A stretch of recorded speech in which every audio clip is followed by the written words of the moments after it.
Միշտ կշարունակենք մեր զրույցը Հյուրիի հետ, ես նշեմ, որ լայքեք, սրտիկեք, Արեգնազին լայքեք, Դերենիկին կապակցությամբ, ասենք 100 լայք, կարակ, չեք կարա,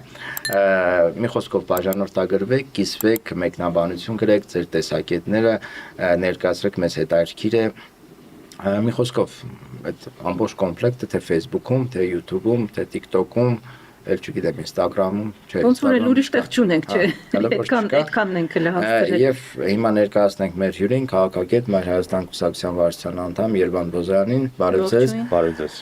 Շնորհակալ ենք հյուրեն կալվելու համար եւ ինչպես նշեցինք, այսօր զրուցել ենք Իրանից, ոչ թե կուկուռուզ ուտելուց, եւ առաջին հարցը, պարոն Բոզոյան, ինչն է հետաքրքիր։ Տեսեք, Ամերիկայի Միացյալ Նահանգների եւ Իսրայելի նպատակները այս պատերազմի հետ կապված կարծես հեղեղուկ են, ամեն օր մի բան ասում են, ամեն օր մի բան ասում են, թե որն է լինելու հաղթանակ, մեկ ասենք ատոմային ծրագրի ոչնչացումը, մեկ հրթիռների, մեկ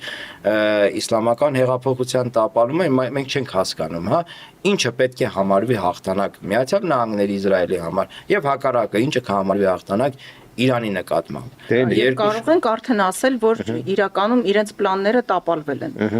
Ինչպես որ դուք չեք հասկանում, տենց էլ ամերիկյան փորձագետների ճնշող մեծամասնում չեն հասկանում ընդհանրապես թե ինչ էր կատարվում, որտեվ եթե դու հիշում եք, մինչև պատերազմը բանակցություններ էր գնում Ուիկով, Արաքչի ֆորմատով։ Եվ բանակցությունները անսպասելու, ընդ որում բանակցությունների ժամանակ էլ Իսրայելը 4 պայման դրեց, չէ՞։ Հիշում եք այդ բանը, որ ատոմային միջուկային այդ ծրագրի փակումը, հրթիռային համակարգերի վերացումը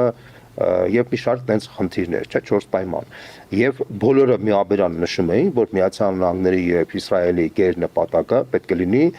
ռեժիմը փոխելու։ Ինչ էին տենց ասում, որովհետեւ բոլորը նշում էին, որ փաստացի քանի որ Մադուրոին շատ հեշտ առևանգեցին եւ մարսվեց այդ ամեն ինչը աշխարհով մեկ, եւ երկրորդը այս տարվա հունվարի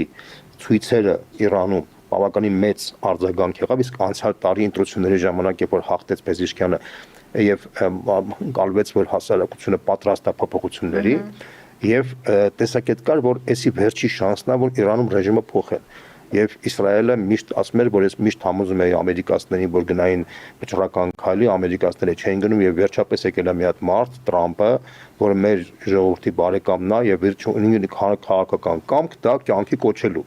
եւ իրանք պատրաստ էին բայց պարզվեց որ մինչեւ պատերազմը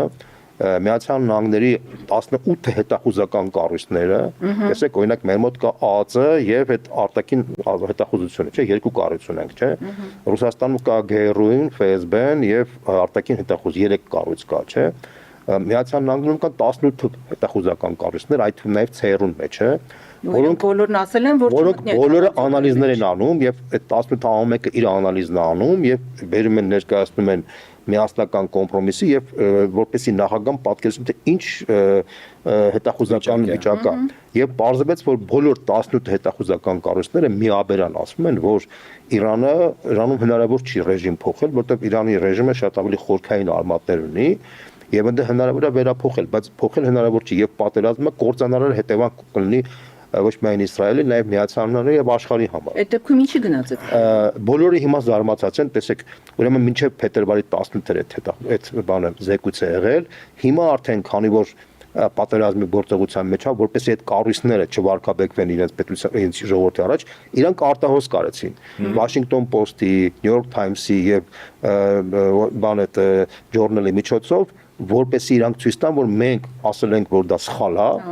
հեսա փաստացի գցում են Տրամպի վրա։ Հիմա Տրամպի շրջապատներ գցում է Իսրայելի վրա, ասում է թե Իսրայելը համոզված էր որ այնտեղ ունեին հնարավորություններ որպեսի բանացամաքային օպերացիաներ, որտեղ կա քաղաքական դասական ռազմական, այսպես ասած, բան, եթե դու ուզում ես գրավես մի երկիրը, սկզբից պետք է ռմբակոծես երկիրը, հետո ցամաքային օպերացիա անես։ Եթե դու ցամաքային օպերացիա չես անում, դու չես կարող գրավես երկիրը։ Մեր ռմբակոծությունները հնարավոր չի։ Եվ քանի որ դա հնարավոր չի, Իսրայելը խոսք էր տվել Տրամպին, որ ադրբեջանցիները, բելուժները եւ քրդերը պատրաստ են ոտի կանգնելու, այդ թվում նաեւ պարսիկների մի մասը, որոնք պաշտպանում են շահին։ Այսինքն Իսրայելը ասում էր մենք ունենք պլան A, պլան B Պլան A-ն այնա որ մենք փորձենք աշխատացնենք շահի պարսիկների մեջ դժգոհությունը, պլան B-ն, եթե դա չաշխատի, ուրեմն ազգային փոքրամասնություններին կաշխատացնենք։ Հիմա այսինքն ոչ նա եղավ, ոչ նա եղավ։ Մտածեք, կատարվել է շատ հետաքրքիր իրավիճակ։ Պարզվել է, որ Իսրայելը, որ տասնյակ տարիներ լրջորեն ֆինանսավորել, զենք համատակարել Իրաքի Քրդստանին եւ Ադրբեջանին, որպեսզի իրանք պատրաստվեն X ժամանակին, որ X պահին, երբ որ իրանք պետք լինի, իրանք օգնեն Իսրայելին այդ գործում, պարզվել է, որ փաստացի այդ երկրները ստանալով այդ հնարավորությունները Իսրայելից, իրանք փաստացի մեն ստացել են, ոչ բան չեն արել, այսինքն ուղղակի իմիտացիոն process են արել, որ իրանք պատրաստ են այդ ամեն ինչը, խաբել են անընդհատ, գցել են կոպիտ ասած, հա։ Ինչ են գցել, որովհետև իրանք էլ ուռճացրել են, որ Իրանում պարսիկների քանակը քիչ է, որ 10 միլիոն քուրդ կա, 30 միլիոն ադրբեջանցի կա, այտենց բաներ են տարածել։ Հիմա պարզվում է այդ 18 հետախուզական կառույցները ներկայացրել են, որ պարոն Տրամփ այդ երկրում ապրում է մոտավորապես 7 միլիոն քուրդ, մոտավորապես 12 միլիոն ադրբեջանցի, մոտավորապես 4 միլիոն այլ թուրքալեզու ժողովուրդ եւ մոտավորապես 2-ից 3 միլիոն բելուչ։ Բայց 92 միլիոնի մեջ պատկերացնում եք, թե ինչպես կայական թիվը։ Դա մեծ թիվ չի, ավելին կարամ ասեմ, որ ադրբեջանցիները ընդհանրապես սեպարատիստական հակումներ չկան։ Ես դրա համար եմ զարմանում, պարոն Բոզյան, որովհետև անընդհատ մեզ ադրբեջանցիներին ներկայացնում են որպես սեպարատիստներ, մի 15-20 բան։ Հիմա ասեմ նախական ադրբեջանցիները 12 միլիոն, տեսեք, ուրեմն ամերիկյան հետախուզական տարածություն բանն եմ ասում, 12 միլիոն ադրբեջանցիները ամենատաղանդավոր ժողովուրդն են Իրանի, որովհետև պատմականորեն իրանք 400 տարի իրանք են իշխել երկիրը։ Կայսրական մտածողություն, այո, իրանք կայսրական մտածողություն։ Իրանք ուրեմն բիզնեսի կեսը ադրբեջանցի է Իրանի, պետական վերնախավի կեսը ադրբեջանցի է, իսկ կրոնական վերնախավի կեսից ավելն է ադրբեջանցի։ Այսինքն այդ երկիրը իրանք համարում են, որ իրանք մրցում են պարսիկների, թե ով է Իրանը ղեկավարելու։ Իրանք մոտ մտածողություն չկա, որ իրանք մի հատ փոքր Ադրբեջան սկսեն ղեկավարել։ Իրանք ասում են փոքր է, դա մենք հսկայական 1.7 միլիոնանոց տարածք երկիրը մերն է, ինչի մենք պետք է փոքր մի հատ բան անենք։ Իսկ ես ադրբեջաններն համարում են բան, այսպես ասած, ժամանակավոր բան, որ պետք է վաղ մյուսօր իրան գրավեն։ Այսինքն իրանք մտածողությունը այդպեսին է։ Այս Կովկասի թաթարները ինչ կապ ունեն այդ ադրբեջանցիները էթնիկ առումով կարծում Չէ, տարբերությունը սենց ասեմ, տարբեր ծագման իմաստով մոտավորապես շատ նման են իրար հետ, բայց ինքնության, պատկերակրոնական դաստիարակության բանի մեջ ֆունդամենտալ տարբերություն են, որտեղ այն ադրբեջանցիները, որ ռուսական կայսրության մեջ են, իրանք աշխարհիկ դաստիարակություն են ստացել, այստեղ կրոնական դաստիարակ։ Ավելին կարամ ասեմ, Իրանը իր կրոնական շիիզմով է հաստատել որպես պետություն։ Դրա համար այդ շիիզմը իրանց մեջ ավելի խորն է մտած, ի տարբերություն բանը Կովկասի ադրբեջանցիների, որոնք աշխարհիկ մոդելով են զարգացել եւ ավելի շուտ իրանք ասոցիացիան են իրանց Թուրքիայի թուրքերի հետ եւ օսմանցիների հետ։ Եվ այդ իմաստով չնայած այսօրվա բանը Ադրբեջանի Հանրապետության 60%-ից ավելը շիաներ են, բայց իրանց ազգային ինքնագիտակցության մեջ իրանք ավելի շատ մոտ են իրենց Թուրքիային համարում, քան Իրանին։ Սա փաստ է։ Այսինքն ասել, որ այնտեղ կա սեպարատիստական պոտենցիալ, այս բան գոյություն չունի։ Տեսեք, ինչ արեց Բարզանին։ Բարզանին հայտարարեց, որ քրդերի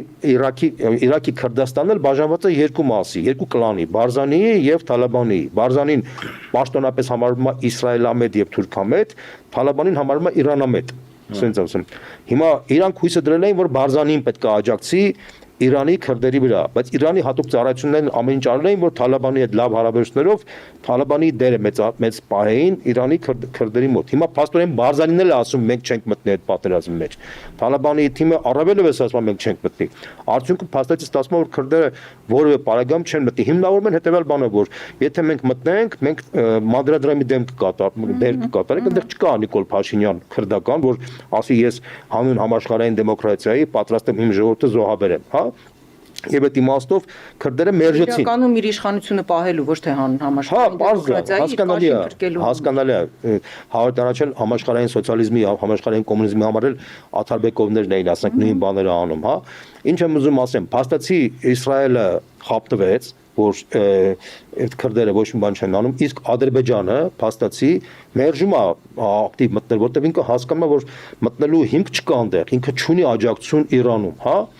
Թեև մինչև այդ Ադրբեջանում ֆորումներ էին կազմել, աշխարհի բոլոր հրադերին հավաքում էին, բան էին անում, հրական ինչ-որ մեծ ֆորումներ էին անում, այնտեղ անընդհատ իրանց ռոպագանդա, որ նայես պրո-իսրայելական ռոպագանդա է։ Այսինքն ստեղծել էին, բայց հենց որ իրավիճակը եղավ, նույնիսկ ինչ կատարվեց Նախճիվանի վրա հարձակում, մեկը аэроպորտի վրա, մյուսը դպրոցի վրա, եւ բարեբախտաբար դպրոցում երեխա չկար, որ զոհվեր։ Ու նաեւ Ադրբեջանի վրա ճնշում գործադրելու ակնկալիք մեծ կարականկալիք, որ դբրոցին վեթե հանգարցը երեխաներ զոհվեին, կներ Կազուս Բելի եւ Ալիևին կստիպեն որ Այսինքն դա սադրանք էր, պարոն Բոզյան։ Ես միանշանակ եմ համարում սադրանք։ Ու կատարվեց հետեւյալը, փաստացի Կազուս Բելին որ չեղավ, հիմա Ալիևին ասում են, բայց մենք այսքան ցես աջակցել ենք, Ղարաբաղ ենք տվել քեզ, բան ենք արել, տրիպ ենք տվել, հիմա դու ոչինչ չես տալիս, նա սկսեց իմիտացիա անել, սկսեց հոխորտալ Իրանի դեմ եւ այլն, այդ հոխորտալուց հետո բանը քսիրը մի հատ հայտարարություն արեց, որ եթե դու շարունակես հոխորտած, միանգամից դեմ բանը դունչիդ կստանաս, միանգամից ինքը ցավակցեց արդեն երեխաներից բանը սահմանը փակել էր, միանգամից սահմանը բացեց, ցավակցությունից հետո մի հատ հիմա արդեն պաշտոնապես հումանիտար օգնություն ա տալիս, այսինքն սա ի՞նչ է ցույց տալիս, ցույց է տալիս, որ փաստացի միջազգային հարաբերությունների մեջ էլ ավանցուրիստները երբեմն կարող են հասնել իրենց նպատակ։ Տեսեք, Նյատանյահուի վրա 3 հատ քրեական գործ կա։ Այդ մարդը ասում է, եթե խաղաղ պայմաններ կարող դատեն։ Նույնիսկ Կաշվի փրկության իր Կաշվի փրկության մասնամտած։ Տեսեք, ինքը իր Կաշվի, Զելենսկին իր Կաշվի, Նիկոլ Փաշինյանը իր Կաշվի, ամենը իր Կաշվի։ Բայց չէ դաժանա, պարոն Բոզյան, իրանք իրենց Կաշվի մասին մտածում են, հազարները զոհվում են։ Խեղճ չէ ժողովուրդը Իսրայելի, ողբերգական վիճակի մեջ է, ինքը պատանդի կարգավիճակի մեջ է Թել-Ավիվ, Երուսաղեմ, հիմա տեսեք, մի հատ տարբերություն կա, միանշանակ, տեսեք, իրանք փաստորեն նատան իր ժողովրդին ծանր վիճակի մեջ է գցել փաստացի։ Ոչ միայն իր ժողովուրդը։ Հիմա տեսեք, Իրանը շատ ծանր վիճակի մեջ հայտնվեր, չէ։ Հիմա տեսեք, Տրամպը տես խնդրեմ չուներ, Տրամպը կարար չմտներ այդ ամեն։ Տրամպին փաստորեն ներկայացրեցին, խաբեցին, գցեցին, հիմա ինքը հայտնվել է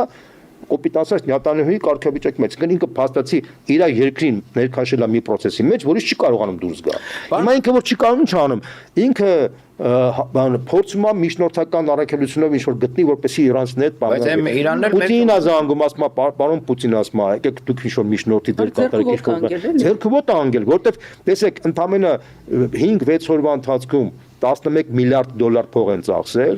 իրանք ասում են, որ եթե 100 օր տևի 250-ից 300 միլիարդ դոլար փող է ծախսվելու, իրանց բյուջեն ընդհանուր 1 տրիլիոնի կարգի է, բայց իրանց պաշտպանության բյուջեն, բայց իրանց պարտքերը որ վերցնում են, իսկ իրանց բյուջեի 25%-ը պարտքերի հաշվին է, այսինքն իրանց երկիրը կպայթի այդ բանը։ Լավ է դեպքում հանգուցալուծումը ո՞ր ալին, ո՞ր անկեղծ ասեմ, հանգուցալուծումը փակուղի թափողվել է պլանը։ Ինչ արեց Իրանը։ Իրանը ինքը փաստորեն շատ հետաքրքիր քայլի դիմեց, որը փոխելու է ամբողջ համաշխարհային ճարտարապետությունը, անվտանգային։ Ինքը հաշվի առնելով են նախկին փորձեն 12 օրվա պատերազմի, որ հունիսին եղավ անցյալ տարի, ինքը սկսեց թիրախավորել ոչ միայն ամերիկյան օբյեկտներին, այլ ծոցի այն երկրներին, որտեղ կան ամերիկյան ռազմակայաններ։ Ընդ որում ինքը թիրախավորում էր նաև քաղաքացիական եւ ռազմավարական օբյեկտները, որի արդյունքում շատ հետաքրքիր բան կատարվեց, որը մինչև հիմա ոչ մեկ չէր նկատել։ Ուրեմն Դուբայը համարվում էր իբր անվտանգ երկիր, այո, միայն Դուբայ չէ, Բահրեյնը, Քաթարի բանը հսկայական Քաթարի մարդկանց կենսամակարդակը այսօրվա դրությամբ եվրոպականից բարձր է։ Եվրոպականից ոչ բարձր, 2-3 անգամ է բարձր։ Հայաստանից 10 անգամից ավել է, իրաց մոտ 100,000-ը, մեր մոտ 9,000 է, տարբերությունն եմ ասում, հա։ Ինչ եմ ուզում ասեմ, Բահրեյնը, Քաթարը, բացի Օմանից, բանը Սաուդյան Արաբիան, Էմիրատները, բան բոլորը, ցես մի հատ խաղի կանոն էին դրսևորում։ Մենք ծաղկում բարգավաճում ենք, մեր անվտանգությունը outsource-ի ենք տալիս Միացյալ Նահանգներին, այսինքն մենք մեր անվտանգությունը հանձնում ենք, արենդայով հանձնում ենք Միացյալ Նահանգներին։ Միացյալ Նահանգները անվտանգային հովանոց ապահովում մեր համար, մենք իր համար վճարում ենք դրա համար։ Մենք վճարում ենք մեր անվտանգության համար, մենք ոչ թե բանակ ենք ստեղծում, այլ բանակի համար վճարում ենք ամերիկացիներին ապահովում են թովանոցը։ Հիմա ինչ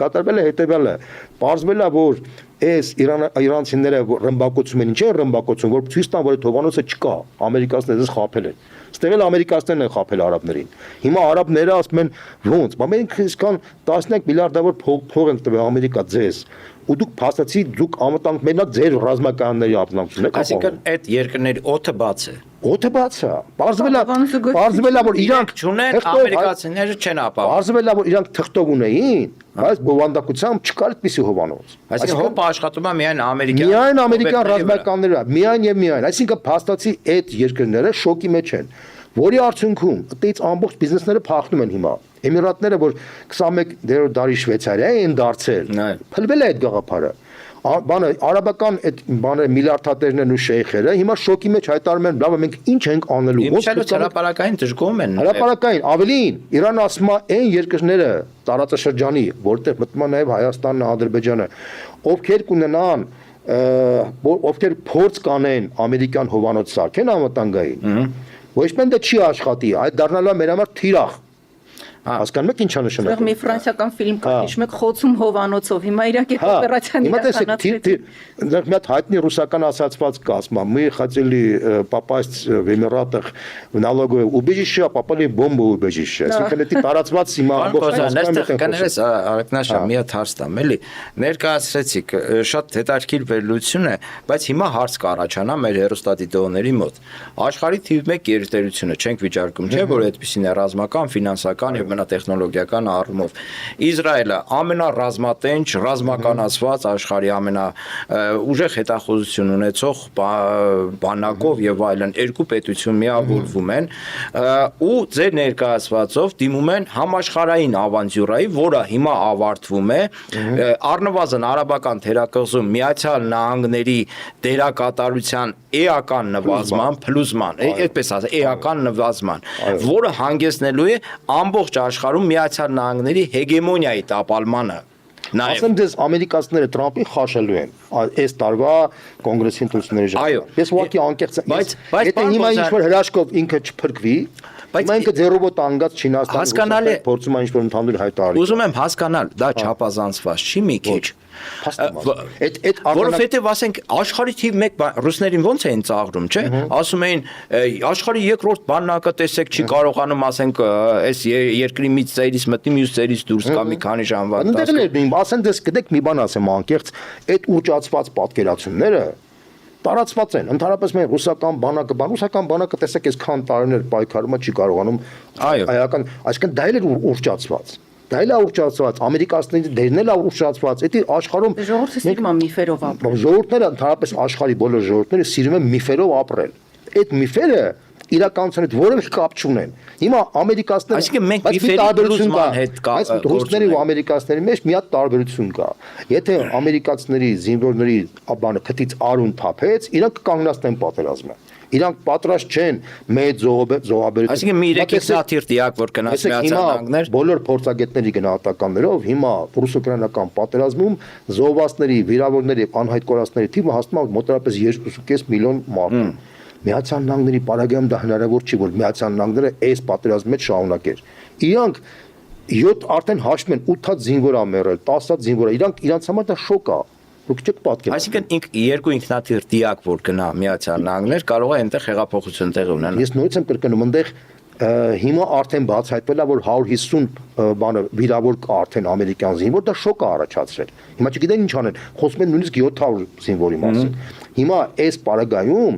հիմա շատ ծանր վիճակ է, որտեղ Իրանն էլ տեսնում է, որ ինքը հաղթում է, ինքը արդեն պայմաններ է։ Բայց դա էլ ուռճացված չի, պարոն Բոզյան, որ Իրանը հաղթում է, այսինքն չէ, տեսեք, Իրանը ռազմական իմաստով բնականաբար չի կարող հավասարվի Միացյալ Նահանգներին։ Որովհետև ասում են երկու տարբեր սերնդի պատերազմներ։ Միանշանակ 5-րդ սերունդը, 2-րդ սերունդը, որովհետև օբյեկտիվորեն ռմբակոծությունների իմաստով Իրանի օդը պրակտիկորեն բաց է այս այլությամբ։ То есть ինքը չունի այն հակահրթիռային համակարգը, որ կարողանա դիմակայել այդ ամեն ինչին։ Բայց տեսեք, Իրանի,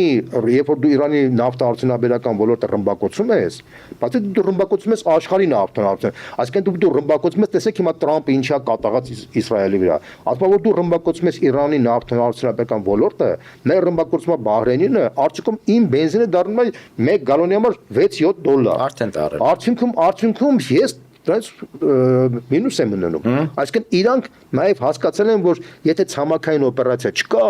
ուրեմն հաղթանակ չկա։ Իրանք կարան ռազմական իմաստով ծախսեն այդքան, բայց մի հատ բան էլ ասեմ, դուք ասում եք հաղթ, իրանք ուժեղ են, չէ՞, ուժեղ են։ Բայց ուժեղը որ դու ռմբակոծում ես, ռմբակոծում պետք է ունենա նպատակ։ Համաձայն եք սրա հետ դուք։ Եթե դուք նպատակով մարդ եք շատ կոտորում, բարոյական վարկանիշը ձեր անկում ապրում։ Եթե դուք այդ ռմբակոծումով իրանց զորքերը ջարդում եք, պետք է զորքերի հաղթանակը դուք պետք է ցամաքային օպերացիա անեք, որպեսզի կապիտալիզացեք ձեր հաղթանակը։ Եթե դու դա չեք անում, դա նշանակում է դուք ուղղակի պրոստը վնաս եք տալիս այդ մարդկանց։ Վնասը ինչքան էլ ծանր լինի, բան լինի, բայց այդ վնասն էլ գին արժի։ Եթե դու հիմա 100 օր շարունակվի, կծախսվի $200 միլիարդ, իր Միացյալ Նահանգների բյուջեն կփրկի 25%-ը։ Բայց հարկատուները ինչ են ասում, վերջը հաղթանակը ո՞րն են համարելու, ասենք այդ խնդիրը բոլոր այդ հարցադրումը տալիս են եւ Տրամպը չի կարող պատասխանի։ Հիմա իրանք ասում են մենք չէ ռեժիմի խնդիր չունենք փոխելու բան։ Մենք հիմա ուզում ենք խաղաղություն ունենանք, Իրանն է դիմադրում։ Իրանք տենց են հիմա արդեն։ Այսինքն մենք ուզում ենք խաղաղություն հաստ կանգնացնենք պատերազմը, բայց Իրանը դիմադրում է, բայց Իրանն էլ հիմա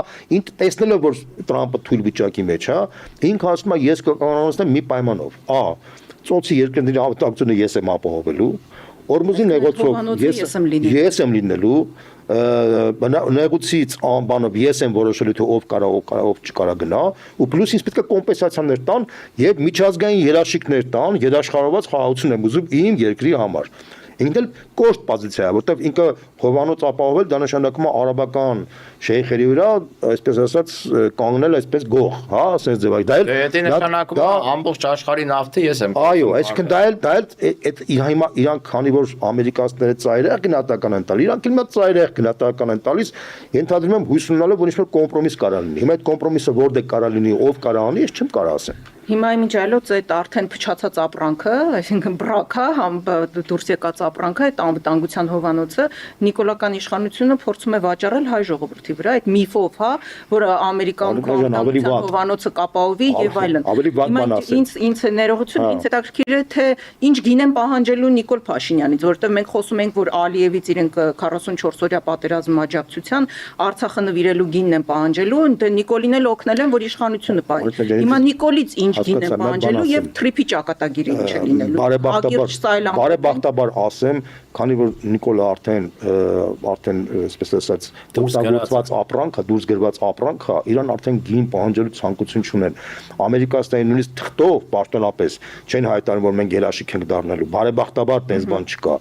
Այսինքն առավել եւս իրանք Նիկոլից էլ ոչ մի բան չեն պահանջում։ Իրանք հիմա պահանջում են Ադրբեջանից, որոնք իրանք համարում են, որ իրանք գցել են։ Որտեվ Նիկոլից ինչ բան, Նիկոլը ամեն ինչ տվել է իրանք։ Լավ, բայց իրանական պատերազմը ոչ մի անդրադարձ, ոչ մի իրանական պատերազմը Հայաստանի հայ ժողովրդի վրա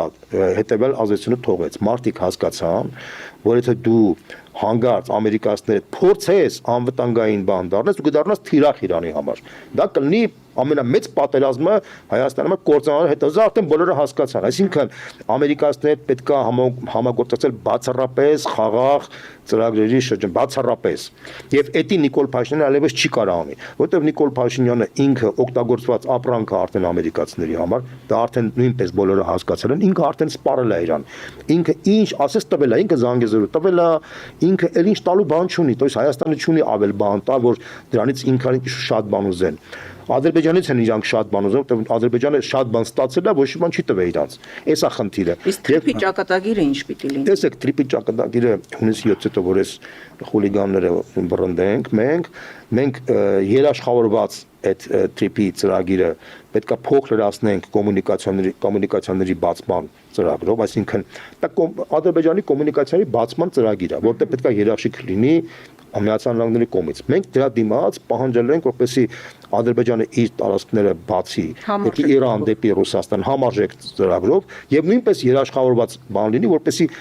Հայաստանի բիզնեսմենն էլ կարողանա երաշխավորված իր ապրանքները տեղափոխի Նախճիվանի երկաթգծով դեպի Իրան, ինչպես որ ինքը երաշխավորված տեղափոխել է իր ապրանքները Զանգեզուրի միջանցքով դեպի Նախճիվան։ Այսինքն սա շատ պարզ բան է եւ բոլորի համար պարզ է, որ նոր իշխանությունը որ գա, այդ նոր իշխանությունը շատ ավելի երաշխավորված է համակարգը սարքի եւ իսկապես կոմունիկացիոն համակարգը կբացվի, իսկ այս իշխանության բարեկամ որպես արդեն ժամկետանց ապրանք այս իշխանությունը արդեն բոլորի համար է սպառված, եթե մարդիկ տեսնում են որ դա սպառված է նաեւ աշխարհի, մնացել են մենակ այդ ծափարող եվրոպացիները, որոնք բոլորն հասկացան, որ քաղաքական իմպոտենտների մի հատ ակումբ է իրանից ներկայացնում, որը ոչ միտեղ չի կարող օգտագործել իրան, ոչ Ուկրաինայում, ոչ Իրանում, ոչ բան, պրոստը իրանք ուղղակի թղթերի ռեզոլյուցիաներ են ընդունում թղթի շերեփով։ Շնորհակալություն հետաքրքիր։ Իմիջիալս թրիփ հետ կապված այն ինչ որ նկարագրեցիք, ես արդեն կասկածում եմ, որ թրիփը կառուցելու ժամանակը կա, ինչ որ մեկը ուզենա այդտեղ թրիփ կառուցի, էլի, եթե այն սցենարով անթանալու գործողությունները Մերձավոր Արևելքում արաբական թերակղզում ինչ ներկայացրեցիք, հիշեցնենք, որ մենք զրուցում էինք քաղաքագետ Մայր Հայաստան կուսակցության վարչության անդամ Երվանդ Բոզոյանի հետ,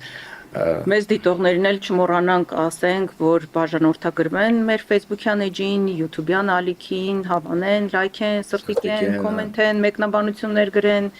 Եվ նաև ձեր կարծիքը գրեք այս կամ այն թեմայի հետ կապված, նաև կարող են առաջարկել, թե ինչ թեմային անդրադառնանք։ Ում կուզենային օրինակ, կուզենային որ հյուրընկալ էինք մեր տաղավարում։ Այո, կլսենք այդ կարծիքները, բայց կկանչենք այն մարդկանց ում ասում։ Չէ, իհարկե կատակեր, բայց ամեն դեպքում այսքան է երևի։ Միացեք մեզ, միացեք, որ փոխենք։